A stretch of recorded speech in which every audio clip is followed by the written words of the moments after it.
Om Shanti. Today I'd like to talk about awareness. Awareness of soul consciousness. So the awareness of soul consciousness is a state whereby eternal awareness has awoken to its inherent existence. This realization of its own existence, that is eternal awareness, moves now into the concentrated awareness of a new possibility in the hidden self. There is the thinking mind and the intelligent heart, and the first prioritized organ formed in the womb is the heart. And what they call the ancient Egyptians, it's another conversation, but if you were to go to them, you would see them pulling the brain out of the deceased's nostril. And you would say, why are you pulling the brain out of the body? And they would say to throw it away. Because it's no good, it's kind of like a computer interface. And so the prioritized part of the humanism, the human organism, is the heart, which they very delicately take out, like it has all the value of creation. It's almost like the heart is the memory stick in the computer. The computers keep changing. Technology keeps changing, and the bodies come and go. But the memory of experience hidden in the memory stick, which is the heart, which is the point. You must seek through the mind to find the heart. And you must seek through the darkness to find the light in emotional intelligence from the heart. And this self-awareness of the infinite self, the inherent existing soul-conscious state where eternal awareness is and is awoken. It's awoken through the awareness of it, of the infinite self. And that awareness itself creates a nudge, a movement that unfolds outward like a flower opening up to the light and heat of the sun. The S-U-N is the S-O-N. The sun, the light of the sun, through recognition of it, which is the process of recognition, to recognize a new you, a hidden you, that raises up like a phoenix from the ashes of the old self, the known self, in scripture known as the old man, the experiential, the finite personality. And this is the journey on the path to the awareness of the soul and soul consciousness hidden within the eternal you. So it is the all mind, for all is mind, but it is the soul mind, not the mind of the body. The mind of the soul linked to the heart. The soul is linked to the heart. The human mind is linked to the conceptual brain. So it's the soul linked to the heart mind, the emotional intelligence that drives the soul conscious state, which inherently exists within and is realized through awareness, a concentrated awareness, and emanates a new possibility in the hidden self. And so this is the part of you that belongs to something else, belongs to the cosmos, the cosmic mind, to planets, to suns, to stars, to people, to all of nature. All of creation is God's body that exploded and continues to expand out from singularity. So from quarks and neutrinos to protons and electrons to solar systems and to galaxies and to all of the endless aspects of nature, both seen and unseen. So time as we know it, as 3D time in our cognizant movement through space, begins with the explosive expansion of the body of creation, the body of all things, God, the all-mind's body, whose body is made and formed out of a handful of solids, the Platonic solids, the 5 solids that Isaac Newton also talks about in his Principia, the principles of mathematics and natural philosophy. 1662, I think. The tetrahedron, the cube, the icosahedron, the octahedron, the dodecahedron. Plato tells us that the universe is shaped in a dodecahedral geometry, as is the earth, and these 5 Platonic solids are also manifestations of the 5 elements: earth, air, water, fire, and the ether, the 5th element. Such stuff as we are made of, Shakespeare might say. But that's another conversation for another time. So time as we know it begins out of singularity. It begins to expand and ever-unfolding flow of conscious matter through space we call the universe. Universe is one song, uni-one, verse song, the song of creation. The effect of now concentrating on the newly discovered and no longer hidden self, the soul, causes the self to realize its link to the infinite through soul consciousness. This realization of the true eternal self is known as the Epiphany. The Epiphany is the realization of the revelation of the true nature of the self, which is soul consciousness. Soul consciousness, founded and realized through the awareness of it, of its inherent state. And this really is the journey on the pathway to the great work in unravelling through the Sephiroth, the gold called Kether in Kabbalah, and hidden within man's basic animalistic earthy instincts. It's the nature of the 22 folded steps of Kabbalah and the Tree of Life, and gives us access to the Axis Mundi. So this search and realization through awareness is an exfoliating process, a rubbing back, a buffeting, a sandpapering, if you will. Rubbing back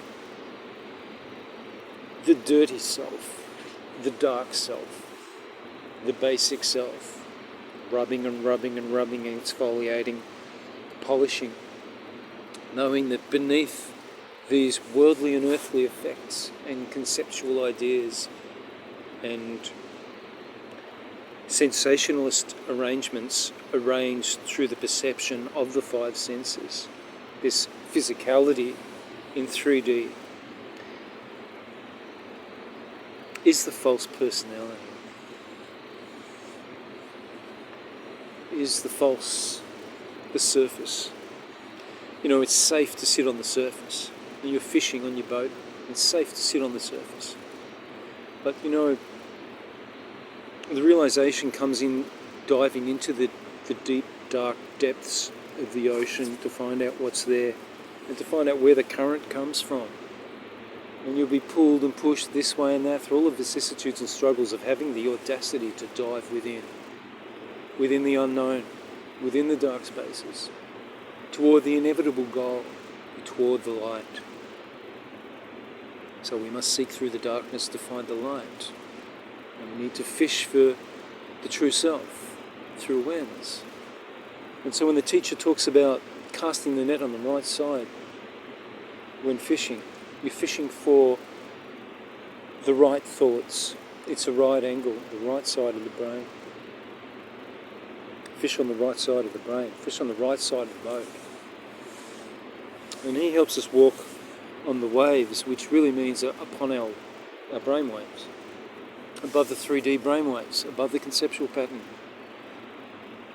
above the waves of the storms that pull and push us this way and that. We reach up outside of the body into the ascended state, in soul consciousness, through singularity, into the stillness, into the flame of truth. And we reach up at the same time he's reaching down for us to haul us up and to hold hands with us and to accompany us on the journey to the divine truth, the essential truth which lives within. And inherent within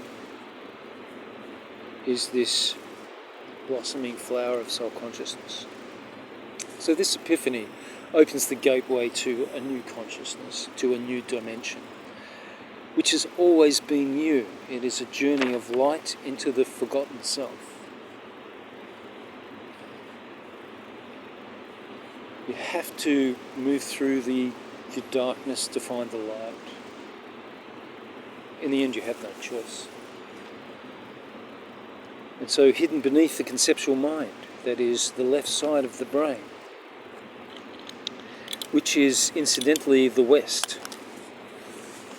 It says, cast the net on the right side. The right is the east. The west is the left. North is straight up. South is straight below. So the axis mundi works with the beam of light going straight up the top of the head, straight up through the north pole of the earth, coming down through the north pole of the earth, through the top of the head, straight down the spine, called Kundalini, through the Sushumna, Kaustram Sushumna, straight through the base of the spine, through the earth, the body of the earth, the living body of the earth, the conscious living body of the earth, through the south pole, and this beam of light going up and down. And you're in the centre of the earth. And if you can visualise that, this is the secret of accessing the axis mundi, which is an absolutely real experience. There's a potential, the absolutely real experience, but you must be soul conscious. Soul consciousness is the doorway. It's the key to unlock all the mysteries. And then through that axis mundi, that beam of light, going through you being in the centre of the earth, through the north and south pole of the earth, you tune into the vibrations of the earth, spinning eastward to the right. So, God says, I plant you in the east and gather you from the west. As we depart from the west, from the left side of the brain. And this way, both poles, both antithetic principles, both east and west, the sun and moon, red and blue, heat and water, masculine and feminine, dark and light, have both been lived and realised and inculcated into the experiential walk, the experience of life through the body, through 3D. So we have a multi-dimensional aspect, a compass, if you like, navigating the self through 3D organic machinery. It's like a manga movie. There's the little you inside moving big giant objects in time and space. And only then do the extremes of the seesaw effect, with extremes, left and right, meet in the middle. This is the secret to the middle path. All things fold, all opposites, all antithetic poles fold into the middle path, into the still point, in the centre of the axis, in the axis mundi. It's the third eye, the soul. It's singularity, it's the soul conscious state, realised through the awareness of it. This eternal awareness links up with the eternal self.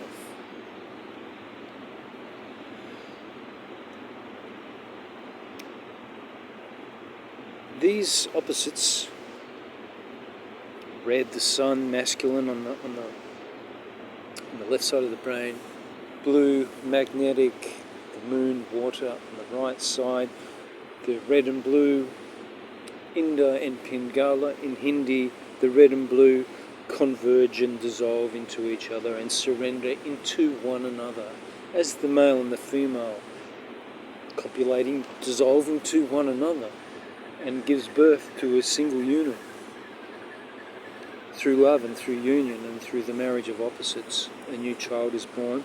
It's known as the Hermetic child as well. And this is red and blue become violet, and violet is the violet of the crown chakra. So the soul conscious state is singularity in the third eye, where the seat of the soul is, and it is the violet crown chakra. The violet light of the crown chakra commingles with what's known as inside the cave of Brahma, inside the brain.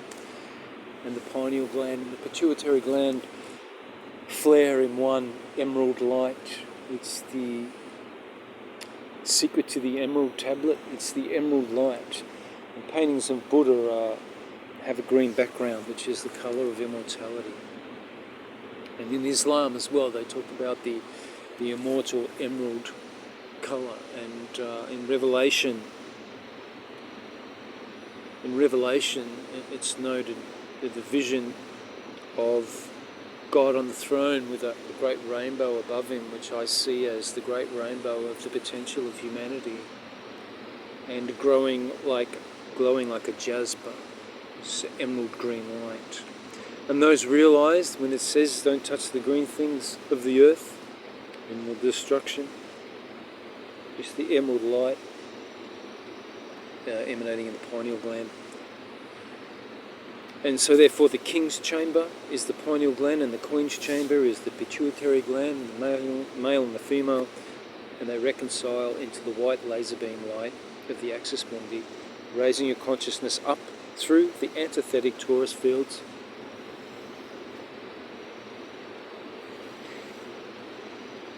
It's known as the great union of the one, and this laser beam of light shoots straight up through the axis mundi. It's the first body you incarnate into. Is the earth. This is the second body. The second birth is to die to this body and to be reborn into the earth body in a chrysalis. It's a DNA frequency of light.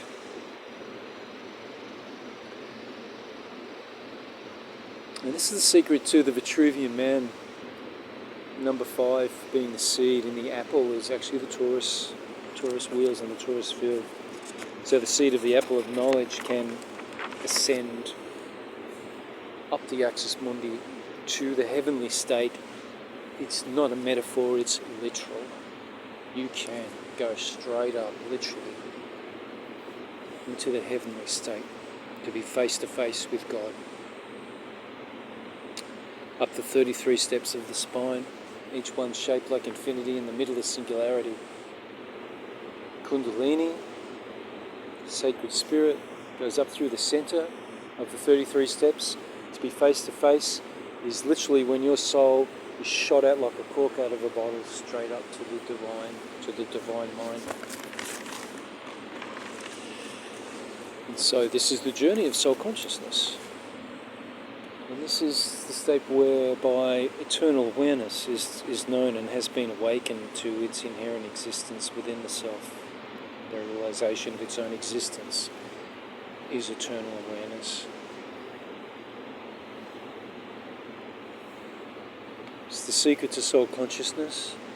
It's not just a terminology. It's a different consciousness. It's the eternal consciousness.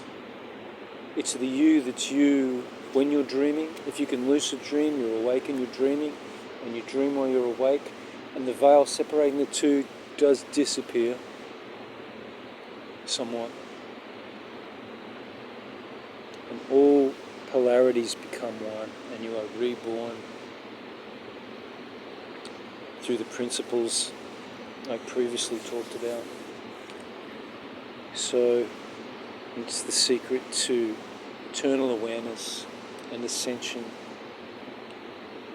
in the second birth through the axis mundi, by accessing the eternal awareness hidden within through the soul conscious state. Om Shanti. I hope it was helpful.